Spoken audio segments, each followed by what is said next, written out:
Hello, galaxy of learned intellectuals, scholars, friends, and dear beloved students. Good morning to all of you. This is Suresh Bhardwaj with the topic comprehension. Comprehension, बोधन क्षमता या बोध समझ, मस्तिष्क में कितना घुसा धसा, कितना हम समझे, उसको हम बोलते हैं कंप्रिहेंशन. कोई गद्य हो या पद्य हो, स्टोरी हो, ड्रामा हो, या कोई ऑडियो वीडियो क्लिप हो को देखना, सुनना और फिर समझना, प्रश्नों का उत्तर देना, वो क्या है? कंप्रिहेंशन है. आप कितना कंप्रिहेंड किए, कितना अंडरस्टैंड समझे उस सिचुएशन से, उस यथार्थ से या उस मैसेज से जो टेक्स्ट में दिया गया है. वो गद्य भी हो सकता है, पद्य भी हो सकता है, कोई कंपोजिशन वो प्रोज का कंपोजिशन होगा, सॉरी प्रोज का पैसेज है, प्रोज का पैसेज, स्टोरी का पैसेज, ठीक है, पोयम का स्टैंजा या पोयम है, तो उसको हम पढ़ें तो उसमें कुछ चीज मिलेगी, कुछ तथ्य होंगे, कुछ महत्व की बातें होंगी, उसको हमारी आपकी सोचने की समझने की जो क्षमता है, तो दैट इज नोन एज बोधन क्षमता और कंप्रिहेंशन बोध, सोच और वो समझ. तो कंप्रिहेंशन जनरली चूंकि भाई मान लीजिए कोई डायलॉग दे रहा है, कोई स्टोरी कह रहा है, कभी इंटरव्यू किसी का चल रहा है या किसी का स्टेटमेंट है, उससे भी कंप्रिहेंशन रेज किया जा सकता है. इंटरव्यू भी क्या है? इंटरव्यू एक इंटरेक्शन होता है और वो आपकी समझ को एग्जामिनर समझता है. कोई स्टेटमेंट दे दिया, उससे प्रश्न रेज कर दिया और उसको अपने सोच के अनुसार, अपने समझ के अनुसार, आपके दिमाग में कितना बोध हुआ, कितना धसा, उसको आप अपने शब्दों में व्याख्या करते हैं. तो कंप्रिहेंशन आपके वो सिलेबस में जो आपका टेक्स्ट बुक है, टेक्स्ट बुक में पोयम है या प्रोज है, उसको आप पढ़ते हैं, उससे कंप्रिहेंशन है. तो वो आपका सीन पैसेज का या सीन स्टैंजा का सीन कंप्रिहेंशन और फिर अनसीन कंप्रिहेंशन. आप कॉम्पिटिटिव एग्जाम्स में बैठते हैं, कॉम्पिटिटिव एग्जाम्स में बैठे तो आपके टेक्स्ट से या आपके सिलेबस से तो वो प्रोज पैसेज नहीं है या पोयम या स्टैंजा नहीं है, लेकिन आप उसका आंसर देते हैं, उत्तर देते हैं, तो वो comprehension unseen passage, unseen stanza और पोयम, तो वो भी कंप्रिहेंशन, उस पर भी कंप्रिहेंशन आता है. अब कंप्रिहेंशन तो ये मीन्स प्रोज और passage, pros passage and poem stanza से कंप्रिहेंशन क्वेश्चन रेज किए जाते हैं. तो कंप्रिहेंशन क्या हुआ कि ability to understand the subject matter and to be very familiar with the situation, a fact, a message.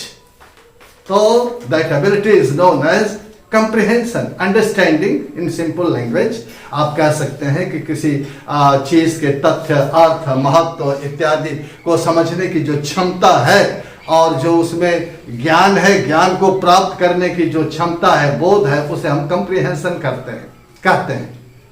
अब ये कंप्रिहेंशन कुछ लोगों ने डेफिनेशन भी दिया है, उसको भी थोड़ा समझ लेते हैं.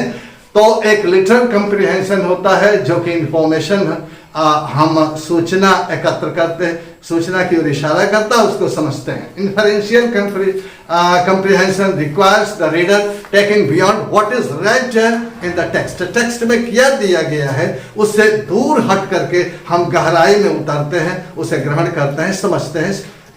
तो that is a comprehension.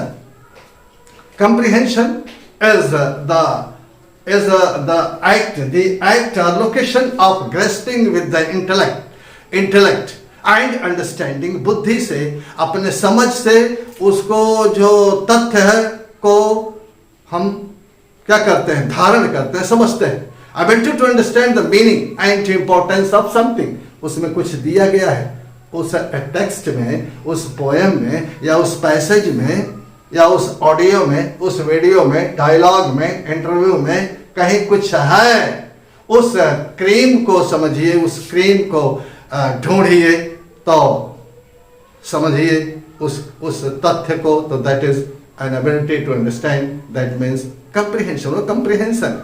Comprehension literal comprehension, inferential है, इवेल्युएटिव है, लिटरल है, और इन्फरेंस है, इवेल्युएटिव है, अप्रिशिएटिव है, ये तमाम रीऑर्गेनाइजेशन है। तो ये तमाम कंप्रिहेंशन को कहा गया है, उसको हम उधर नहीं चलेंगे। कंप्रिहेंशन कोई प्रोज या पोयम को पढ़ते समय अब हम उसको थोड़ा सोचेंगे क्रिटिकल थिंकिंग से, critical thinking, creative thinking, communicative thinking, collaborative thinking, इन तथ्यों को हम उसकी वो समझने की कोशिश करेंगे। हम तभी बढ़िया समझ सकते हैं जब हमारी वोकैबुलरी मजबूत हो और हमारी समझने की क्षमता थोड़ा तेज हो हमारे। और उनका उत्तर हम कैसे देंगे? जब हम ग्रामेटिकल ग्रामर थोड़ा जाने, एक सीक्वेंस में, एक क्रम में लिखें, हमारा पूर्व ज्ञान क्या है, प्रीवियस नॉलेज क्या है, हम उसको लिखते समय एक्यूरेसी का, ग्रामेटिकल एक्यूरेसी का ध्यान दें, वर्ड लिमिट का ध्यान दें, कितने शब्दों में पूछ रहा है उतने ही शब्दों में हम उत्तर देने की कोशिश करें। ऐसा नहीं कि एक वाक्य का, एक सेंटेंस का आपका क्वेश्चन है, रिस्पांस उसका एक सेंटेंस में होना है तो आप 5 सेंटेंस लिखते चले जाए, नहीं, ऐसा नहीं। वर्ड लिमिट का ध्यान देंगे, क्लैरिटी, स्पष्टता हो, उसमें स्पष्ट हो, जो पूछा गया है बिल्कुल टू द पॉइंट, जो पूछा गया है, जितना पूछा गया है उतना ही उत्तर देंगे, बिल्कुल सटीक देंगे। तो एक्यूरेसी को मेंटेन करना है, क्लियरिटी को मेंटेन करना है, एडहेरेंस। अगर मान लीजिए वो आपका आंसर 2-3 सेंटेंसेस में है, तो वो जो 2-3 सेंटेंसेस आप लिख रहे हैं तो उसमें एक लगाव हो, सटाव हो, एडहेरेंस हो, उनमें लगाव हो, सटाव हो, क्रम से हो। और हम अब देखिए, चूंकि हम प्रोज पैसेज को पढ़ रहे हैं या आपके वो पोयम या स्टैंजा को पढ़ रहे हैं, तो हमारा थोड़ा इन डेप्थ रीडिंग भी होना चाहिए, बिल्कुल गहराई से पढ़ना है उसको। वो जो मलाई छांट देना है, उसका स्कैनिंग कर देना है, स्कीमिंग कर देना है। स्कीमिंग और स्कैनिंग करें अपने दिमाग से, दिमाग में बैठा लिया।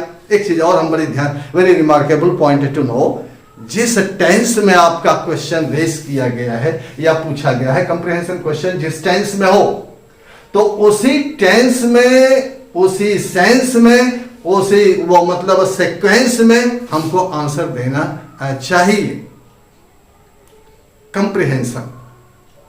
कंप्रिहेंशन के लिए ये तमाम सारे पॉइंट्स रहे, बिंदु रहे को हमने देखा और उसके अनुसार आप काम करें। कभी कभी जो कंप्रिहेंशन को क्वेश्चन रेस किए जाते हैं, तो मान लीजिए कोई स्टोरी है या प्रोज पैसेज है या पोयम है, स्टैंजा है, तो उसमें हो सकता है वो MCQ पैटर्न पर पूछ दे, हो सकता है कोई पिक्चर दिया हो, कुछ डायलॉग दिया हो, उन पर भी कंप्रिहेंशन रेस किया जा सकता है। कंप्रिहेंशन रेस कर दिया गया, कंप्रिहेंशन क्वेश्चन रेस कर दिया गया, आपको आंसर लिखना है।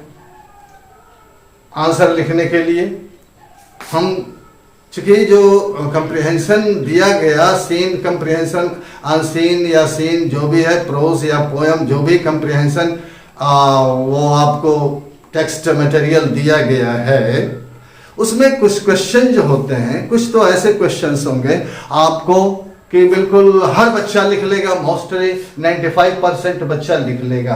तो कहने का मतलब बहुत सरल होगा क्वेश्चन, ज्यादा से ज्यादा लोग स्टूडेंट्स अटेम्प्ट कर सकते हैं। एक आध नंबर के, एक आध लाइन के, एक आध शब्द के आंसर भी देना है तो मोस्टली बच्चे कर लेते हैं। कुछ क्वेश्चंस उसमें ऐसे होते हैं कि वो 2 लाइन का हो सकता है, 2 सेंटेंस का, 3 सेंटेंस का हो सकता है। तो उनको जो सेंटेंसेस हम लिखेंगे तो उनमें जो है वही मैंने बताया आपको कि क्लैरिटी होनी चाहिए, एडरेंस उसमें सटाव होना चाहिए, स्पष्ट हो।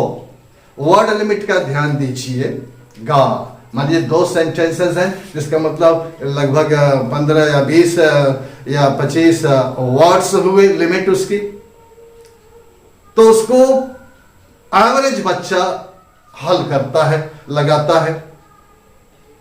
एक सेंटेंस का, एक वर्ड का क्वेश्चन का जो आंसर होगा वो तो मोस्टली बच्चा कर लेता है, लेकिन जो 2 नंबर का या 2-3 सेंटेंसेस का जिसको आंसर देना है तो वो थोड़ा एवरेज बच्चे करते हैं।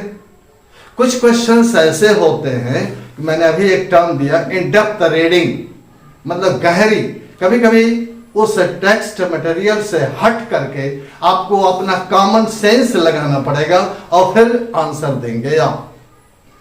कभी कभी जैसे फिलिंग इन द ब्लैंक्स आ गया, दे सकता है। कुछ क्वेश्चंस होते हैं बिल्कुल सरल क्वेश्चन, जैसे आपका name of the poem, name of the topic, ऐसा कर देता है। Name the writer, name the poet, ऐसा करता है। इसको ज्यादा से ज्यादा बच्चे कर लेते हैं। अब कुछ ऐसे क्वेश्चंस होते हैं जो थोड़ा टफ या डिफिकल्ट होते हैं, डिफिकल्टी लेवल हाई होता है, तो डिफिकल्टी लेवल हाई है तो एवरेज बच्चे करते हैं। और जो अभी मैं बताया कि इन डेप्थ रीडिंग जिनकी अच्छी है, इन डेप्थ रीडर जो हैं, वो थोड़ा उससे हट करके जो क्वेश्चन रेस किए जाते हैं, ये बहुत ही मतलब ब्रिलियंट स्कॉलर करते हैं उसको। तो इन तमाम सारी बिंदुओं को अपने दिमाग में रखना है, कंप्रिहेंशन क्वेश्चन करना है। उदाहरण स्वरूप हम आगे आपको अगली वीडियो में आपको देखने को मिलेगा।